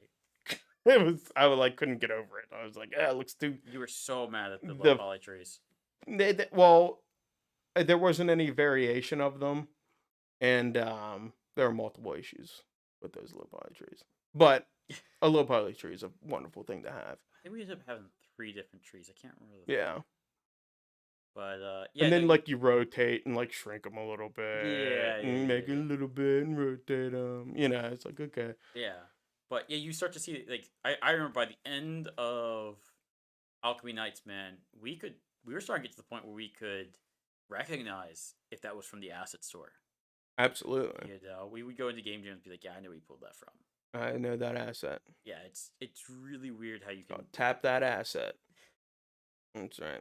I wanted that to be my game jam name. Mike Lee. Denied. No. I didn't send that one in. I imagine I would deny it. I'd be like, get out of here. I'd be like, get out of here. Yeah. But it always amazes me like how small these worlds actually are, right? Like how quickly just within a little bit, a couple of years max, right? If you work really hard, you can really be at the top of one of these industries if you want, like Yeah. where people know you and that you know them at least, you know. You definitely get to know people from like I talked to like the I didn't talk to them like talk, but I've like been in the forum and like on Slack with them, and it's just kind of crazy to be like, whoa, that's Marcus who did like this guy's rolling in it. You know what I mean? Boy, did he have a hell of a ride. You know what I mean? COVID changed his freaking life. You know? You wonder about how small the world is. Do you remember for Nintendo 64, I think it was, Pod Racers, the Star Wars game. Yeah. Do you remember that by chance? It's a cult classic and a staple of racing genre. Do you know who was the lead designer for that? Who? Eric Johnston. Who's Eric Johnston? He's the author of my quantum computing book. Have you talked to this man? Yeah, he gave a lecture in my first class. That's so amazing. Did you talk to him about pod racer? Yeah, well, he wasn't like he was kind of like, I know, right? But like, yeah, that was... Dude, you knocked it out of the park. You were the only successful episode 1 video game there ever was. You're Uh-huh. the best episode 1 video game, arguably one of the best Star Wars games, and one of the best racing games, right next to F-Zero, dude. It Yeah, did it was it probably did F-Zero just as good as F-Zero back in the day, man. yeah, That it was was them, F-Zero, and I really liked Rush. I don't think people. Oh yeah, San Okay, Francisco. you I didn't know loved Rush? San Francisco Rush. Yeah, What yeah, was yeah, that? yeah, Was yeah. it right there? But yeah, and I was like, cause I was like putting together a lecture. I was like going to like tell the students like, oh yeah, I got the author of this book to come and like lecture for us. Like he gave like an amazing lecture, and I'm like looking through his bio, and he's like lead designer on Pod Racers. Was he a game designer or Yeah, yeah, yeah, yeah. that's fucking awesome. Yeah, he was like, he was in charge of the whole thing. Like he was. That back in those days, it was like you were, like I said, you were. Yeah, he was like he was the top guy for it, right? Yeah, oh Like, I yeah. think we call it lead designer, but like he probably did art. He probably did all the design work. He probably did lots of coding, right? It was probably Yeah. a very small team, Yeah, right? Yeah, that's so cool. I love that shit. yeah. love So that. again, small world. Like you never know who you're going to meet. You never know. Yeah, he now works for he's like big up in a company called PsiQuantum. Oh. They're one of the leaders in the quantum computing industry Mm. in Canada, I think. Always in Canada. Yeah, I keep the quantum computers cold. Oh yeah, that makes sense. Oh no, it doesn't No, it doesn't work like that. It doesn't work like that. but yeah, that's it. But yeah, so again, like so you're actually working, you're rubbing elbows with these guys. I mean, not really, but like, yeah, kind of. So like, you just get to know people that worked on random shit, and they're everywhere. Mm-hmm. You know. But yeah, there are people I've talked to, and I didn't realize that they were like had some awesome titles under their belt. So what's kept you in Pittsburgh? My wife and kids. They all want My to leave wife and kid. Pittsburgh? My wife doesn't want to leave Pittsburgh. Well, she No? has a great job, Okay. and we have family here, and you know we like to have family with the kiddos. You know what I Yeah. mean, stuff like that, and I feel like people don't leave Pittsburgh anymore. Yeah. There was that great diaspora a while back. I did the army thing. Mm-hmm. If there was a time when I would have moved it, I would have liked it to have been around then. I would like to like. There's tons of work in California, Mm-hmm. but one, it's just like such a big move, and it kind of like not a big risk, but like it's still kind of risky. Like, It is. and plus, it's like to have a family move all the way out there. You know what I mean? Then I'm all alone. I don't have trouble building relationships, but like I do want to be here with like, you know, my some of the family that I like left. Mhm. You know what I mean? And so I don't know. No, I totally Yeah, understand. and then the remote changed everything. It was different. Like I really wanted to work at Shell Games forever, but I I took remember that. you tried really hard to get Yeah, and then I got there and stuff, but I got there after COVID, and COVID just changed everything so the much dynamics totally different. for especially for games. You know what I mean? And of no fault of Shell Games. You know what I mean? But like everyone kind of like spot, and then there was a lot of people that were like, "Hey, I'm still at Shell Games," but like a lot of the draw was being in the studio is a big awesome studio, but then everyone goes home and gets comfortable working, and whenever I was there, it was still kind of COVID shutdown ish, and I was allowed to be there every day because I was like the contract fellow, um you know, person, and they were like, okay, since you don't know anything, like you come in, you know, be your person, and but I like that, I like being in person, Mhm. but the studio was big, and at one time the one HR person, he was like, yeah, you should have seen this place before COVID. It was like the hustle and bustle and the Yeah. buzz was you know, the energy, it was live. But he was like, now it's like not a fraction, and yeah, it felt like that because it's a huge space. It's a very big. It's It's a a it's like a big- warehouse that they turned into. Yeah, a dude, it's a studio. big space, and then you have a couple people from different teams working together, and each team is kind of like clumped together, but not everyone in that team. So you have like a couple people here, a couple people over there. You know what I mean? It's like a big like lonely space. But that was, you know, months ago when I was there. I mean, Jesse was pushing get people in, not pushing, but he was like, hey, we're doing cool stuff in here, come on, or not, you do you. But just, a lot of people just, specifically a lot of the people that have been there for a long time at Shell Games, because like they've had their fill of the studio. You know what I mean? It's like they've done it at the studio. They've done it. For me, I'd be like, yeah, I come in the studio every day. But I'm sure if I was there for 10 years, I'd be like, oh, I've seen everything. Like I just want to be at home. I can imagine what it is from my house. Don't worry. Like Yeah, right. Yeah. And so but I imagine, they're recruiting new people from different places. I imagine they would come and check it out. Mm-hmm. But that's across the board with games in general. I find collaborating like the design process really tough, remote wise. Mhm. I find it tough to mentor remotely. I don't think like if I was a supervisor over a new person, I would limit my own personal remote time. Mhm. Just because I'd want to be there so they could like quickly get back and forth. You know what I mean? Because like your buddy said, it sucks to like onboard whenever everyone's remote. Yeah. You know what I yeah, mean? Like it's yeah. really tough. Yeah. Yeah, I mean, like I said, like Jim was saying earlier, like it's hard to onboard in the first place, and now when you can't actually interact with that person direct on, when that person has to reach out via messages, and most contacts nowadays are asynchronous, right? You send Yeah. a message out now, you sitting there twiddling your thumbs for 5 minutes, no one responded. You're like, yeah, I'm going to get up.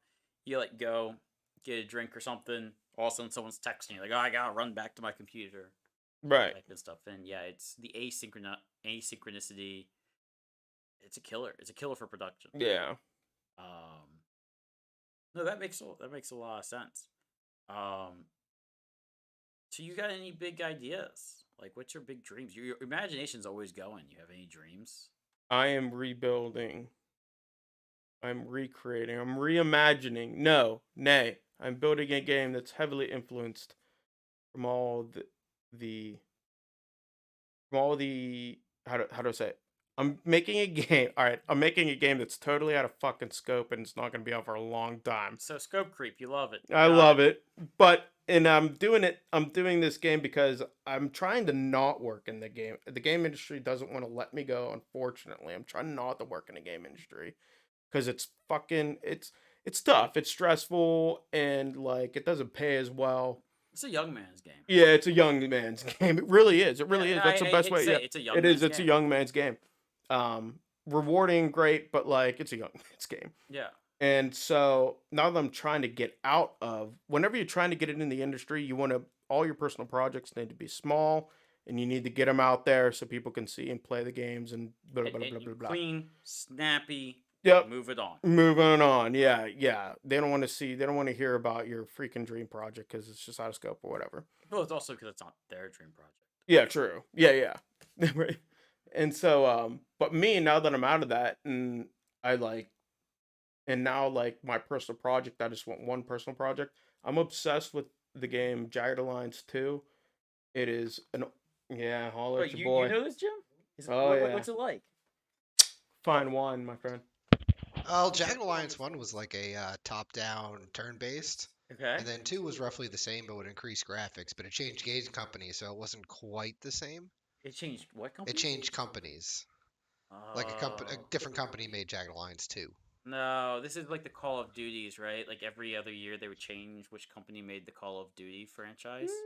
No, but and it was miserable. Like they 1 year would be miserable, the next year would be amazing, right?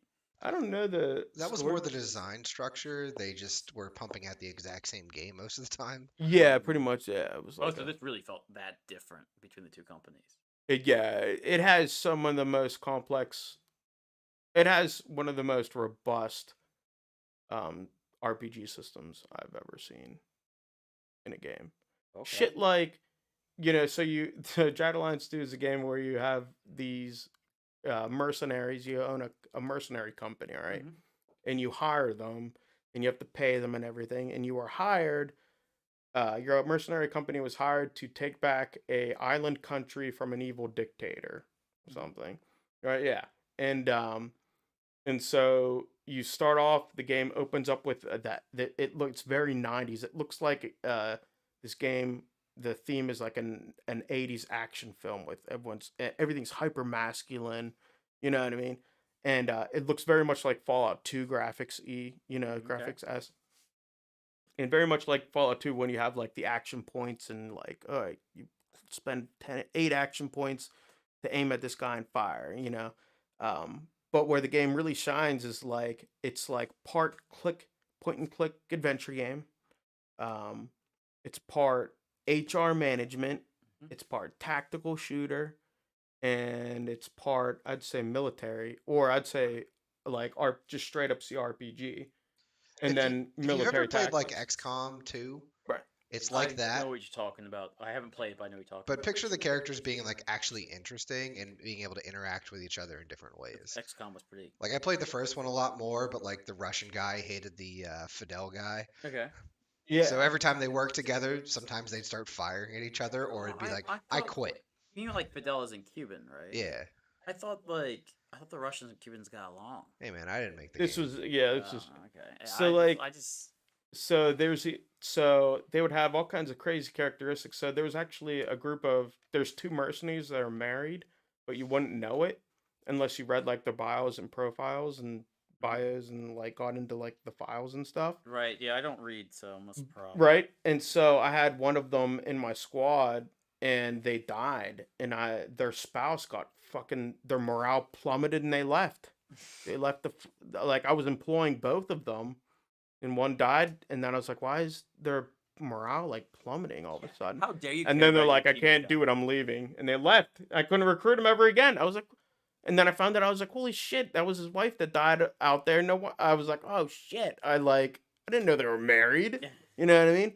And then I had this like Yeah, didn't you know there's more fish in the sea? yeah, right. Well, but yeah, and then like so shit like if you have a character and you put a bunch of weight on them and you have them tell them to move across to like this map portion of the map, Mm-hmm. they'll gain strength or like that's wild, like Okay, the so progression it's system is very fucking interactive. crazy. Yeah, the interaction between systems and how it seamlessly blends together is super fucking impressive and it has yet to be done. Hmm. Like you go in like the overworld map, it looks like a big military grid map, and each space is a pretty large tactical actual real map that you can like click and you have your battles on and everything. And like there's towns that if like you do little quests for them increases the reputation and then you could train militia so whenever the enemy troops come back they push them out so you don't lose your ground that you gained. Mhm. There's so many crazy systems in it. And by far the coolest part, like the characters you get early, you could get really good ones, but they'd have heavy drawbacks. Like the Russian guy only spoke Russian. Yeah, yeah, yeah. Some of them can have some pretty shitty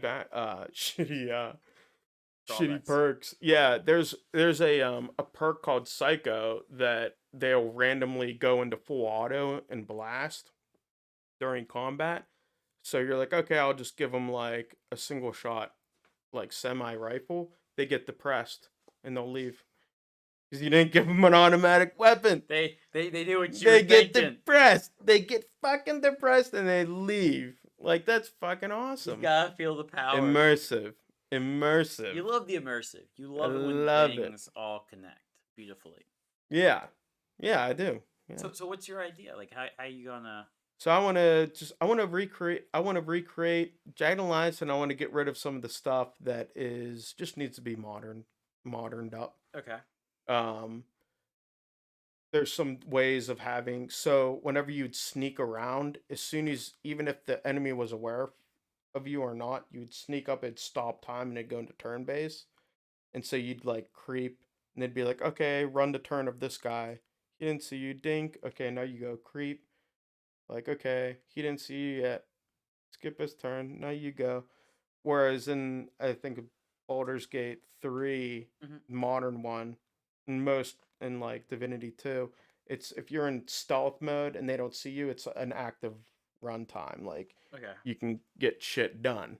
You know, you can go in there, open this little thing, and move on with your life. You know, do stuff while this person's unaware, Okay, so and more increases a lot of that. seamless. Yeah, more I'd say quality of life, um, faster gameplay. I have an idea for changing the combat loop, but I'm not sold on it yet, and I want to stay tried and true to it. Okay, But okay. right now, I'm focused on getting that, like, just the interactions of like, here's here's the overworld map. Mhm. Click on it, it goes into like that scene. I'm using Unreal for it, so it's a little Oh, easier you switched or to different. Unreal. I use both, either or. I Depending on the project requirements, I'll use either or. But for this large of game, I wanted to choose Unreal just for one ease of animation stuff. Like the animation workflow is like great. Hmm. A lot of the production value in Unreal is quicker, I think. And this is Unreal 5 now, isn't it? Yeah, it's great. Oh my god, yeah, I never even touched Beautiful. that. I Same stopped at thing. 4. Same as like 4.27 was the last, I think. Yeah. What are the major engines nowadays? Say Unity, Unreal are the two heavy contenders, and Okay. then there's a new one that a lot of people like. Not Godot, is it? Yeah, Godot. Is that still alive? Okay. Yeah, I still see a lot of people using that. Cause that's Game Maker's made a triumphant comeback. okay. Cause that was not. Yeah. I remember it like dying off at some point, and No, used so I think it's made in Game Maker. I'm pretty sure they made it, but Vampire Survivors, okay. wildly successful game jam game that made like $1 million and on Steam, That's like awesome. pretty quick. Yeah, it's super primitive. Uses all the sprite work from a open source Castlevania sprite like love fan site, because like you literally have you played this game? Dude, you guys got to check it out. It's fucking it's Is this the one where you're like a guy and like there's stuff that's coming at you and you're and it's just and, like and you're just pours in. yeah and you're just like destroying the waves of monsters coming at you. I've seen people play it. I know what Yeah. you're talking about. It's a very simple game. It's Play one-handed. It- There's only one button. it feels almost You move. Yeah, but the it has like that Risk of Rain mechanic where you exacerbatingly come be like so powerful, but they keep throwing shit at you. But yeah. like So like the idea, right, is you have these ever increasing waves, and you're in the center, right? So it's just this. So you're being surrounded by mobs, and all these mobs are coming at you, and you have weapons that you can use to fight them, right? They're pretty much automatic weapons, right? There'll be like knives that come out of you, or like a shining there's star. one button move. There's no shoot button. Yeah, and every time that you kill enough, you get enough experience, right, from killing things and picking up experience. You get like 3 options of what you can upgrade, right? Yeah. Yeah, but those 3 options are pretty random. Yeah, there's So some randomness to it. Yeah. so you're kind of like building out like your deck of cards on how Very you deck builder. Yeah. want to build out your character and what kind of attacks you want to have. I don't know. From what I could see, it's not too often that you actually make it to the end. You get to the end almost all the time later on, Oh, okay, okay. but it's tough. Is it? Like, Okay. yeah. Yeah. So yeah, Like 'cause once you get a eventually- feel for it, like eventually you're just like surrounded by massive amounts of. it's totally ridiculous. It does look like a fun game. It's totally absurd. I'm like looking at because there's just like you can't even see anything. You're like, dude, I can't see. Mhm. And like I'm just sitting here, and the dudes are pouring in so fast that there's like they're dying, but it's always filled space because there's so many dudes. Mhm. And like you're like I'm like this big, It's a Oh very my God. claustrophobic game. and then it's like oh I got to power up. So then it's I start killing more efficiently. So then opens up more. It's like man, this game It's is a nuts. very. It feels like what would happen if you were dealing with a zombie apocalypse. It's the and you're best in the middle of the horde field. simulation I've seen. There you go. There's no horde like that freaking horde. There's in another games. horde game that looks it looks like it should be fun, but also doesn't look like it's fun. They are Billions. Oh, that game's great. Is it great? It's a great I've game. watched people like I've looked on YouTube and it looks It's a great kind game. of fun. Looks kind of not. I can't quite tell if I will. Awesome. Okay. Excellent, fresh. game, fresh RTS, It's a because it's very not like an art. It's it, not like Command and Conquer, but it kind of is. It's you're turtling up. Um, it reminds me kind of like you said, it's you're turning up, you're building up like your city and defenses and stuff, and it's very Attack on Titan-y. yeah, It's like that's kind of almost the scenery is you have like Attack on Titans like coming after your small little village, and you've created all these like walls and turrets to try and kill off all of these. Are they giants or are they just monsters of some sort? they're just special monsters that are bigger, Okay. but mostly you're just dealing with a shit ton of zombies. Is it zombies? Okay, I couldn't Yeah, quite remember what it it's a was. shit ton of zombies. And like, so I had the kind of idea whenever I played it, it was like, all right, have this, then build your walls, and then there's this resource you want there. It's like, all right, build the walls out here and Mhm, get that resource. And but if they'd break in and kind of like filter in mhm. and find ways and get in, I'd always die. Whereas Tyler, he told me he was like, you gotta build small, like super sealed up Mhm. like bases that are kind of like pseudo connected and could all like live in their own right. Like they all have can withstand it just that by themselves. And I'm Yeah, like, oh, dude. you want to maximize surface area. I was like, I want to Yeah. keep everyone out. And it was impossible because one would get in, eat a little, and they would spread like nuts. He was like, dude, have these small like ice Little camps. like little camps that are generally well surrounded, but one's gonna eventually slip in. So when it does, and you do have like an outbreak, there are places people will survive, and eventually they'll clear out. Hmm. I want to fire that up again. It's a great game. Yeah, I haven't. Oh, it's awesome. My big game recently has been called War Thunder. Oh yeah, It's just flying around in planes. dogfighting all day. Yeah. Nice. Yeah, I'm horrible at it. It's It's a hard game. I love dogfighting games, dude. Yeah. Just. Yeah. Well, I mean, you were a pilot, man, from the Oh, time you were right. 15 or something. Yeah. I mean, I only flied for 2 years, I think, after Hey, that. man, pick but back up piloting. Do you see how much they're paying for pilots nowadays? expensive. Hey, will you see what pilots are making nowadays? Dude, whenever I was in high school and college, being a pilot was a bad job. It's a good job now. I know, it's crazy how Yeah. well it's paying now, I guess. My buddy Sean McHugh, he was a Harrier pilot. That's another Oh, wow. story I could tell you about. He was at UPJ with Mezzer. He was actually Mez's roommate Oh, okay. freshman year. So he's got to be a wild guy, too. Yeah, it was wild, but he flying Harrier jets, dude. He was a sociology major. Became a Okay. fucking pilot. Ha- Yeah. Yeah, it was crazy. Alright. There's a story of him whenever he was at his in his squad recently. The commander got everyone's grades, Mhm. and they're like, "Hey, we're gonna have a fun thing. Everyone's gonna go up and like read their transcripts." And so there's like dudes from the Air Force and shit that come from like the Air Force Academy studying aeronautical engineering and stuff, and they're like calculus 1, like B.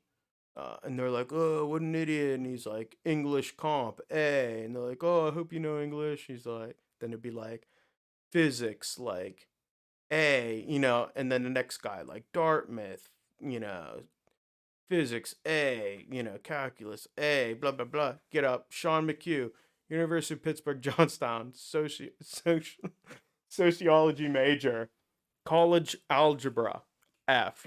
Yeah, he goes, English composition F. And they're like, what? And he was like, People's Republic of China C. Yeah. And they're like, what? Yeah. And he's like, and then he was like, it's like some other shit.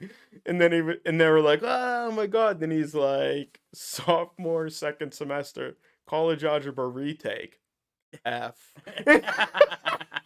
They're like, what? They're like, what, are you fucking serious? He's like English comp retake C. They're like, what the fuck? His commander was like, how are you here? Apparently he's a good pilot. Yeah. Like I guess that's what he does, dude, he right? joined the Wild West days. I was like, Mickey, you gotta go around. Dude, I was dying when he was telling the story. It was so fucking funny. And then he started taking, what's really funny is when he came back, and this was when we saw Mezzer actually. Mhm. I was like, McHugh, I was like, dude, You gotta like look at the transcripts. I happen to have mine on my phone because I recently used them, and I was like, I was like, here, I'll show you mine. And we're going through it, and then I was like, man, I'm taking all these gym credits. He was like, yeah, because I told you to, because that's what I started doing. Mm-hmm. And so he was like, his squad was giving him so much shit because he was like college weightlifting, A. They're like, are you serious? You took college? He was like college algebra, A. They're like, how many gym classes did you take? At Johnstown, the registrar was like, no more. You can't take any more, because he was buffing his GPA. Because I was like, dude, they're gonna have like, if I fuck up, because I was a freshman and I like bombed. You know, I didn't bomb it like I didn't bomb it like Bruno did. My buddy Bruno, Sean McHugh's first roommate, got a 0-0, all Fs, dude. All Fs. McHugh got, you know, multiple Fs, and then I got like 2 Fs my freshman year. So like I was on thin ice and shit. And I'm like, man, I gotta pump up my like GPA. And he was like, take gym classes, dude. And so like McHugh was ridiculous. He was taking like weight training and like water aerobics and shit like that. They were like, you can't take anymore, or else you're not gonna graduate on time. Yeah, you don't Yeah. need to be an athlete, dude. You're here to. And the Marine Corps is like, we're scheduled you to go here, so you have to graduate. Oh. You Okay. know, and so like he made it happen.